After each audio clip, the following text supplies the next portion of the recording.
Hi guys, welcome back to my channel. This is the final part of my school story. Parts 1 and 2 were heavier, but this one is different. Today I'm going to talk about what actually all of this bullying story and OCD gave me. Maybe it sounds strange, but it really did give me something. So let's start with the bullying itself. 6 years of being ignored, excluded, mocked. And what did I take from that? I will never let anyone treat me that way again, ever. I put myself first now because I spent many years, including 6 years at school, of caring too much what other people thought of me. And it destroyed my self-esteem. And that low self-esteem didn't just stay at school, it followed me all the way into adulthood, up until I was 28. I mean, I am 28 now, up until now. So now I don't care about what people think about me. School bullying has a long shadow and people don't talk about that enough. But now at 28, I can generally say I'm confident in who I am.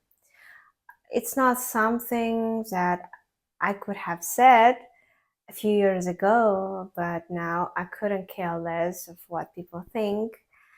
And when someone looks at me the wrong way, I don't flinch, I don't shrink, I just respond.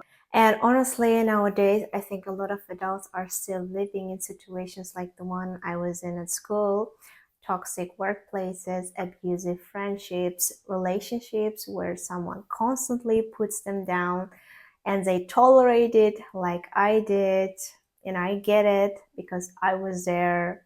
But now at 28, nobody gets me to treat like that anymore. Now the OCD, this one is interesting because at some point I realized that I made all of this up myself, that my own mind created the fear, and if my mind created it, my mind could stop it. That was a powerful realization, and I understood whatever I was afraid of, it would happen or it wouldn't, regardless of whether I kicked the stone or whispered to the sky.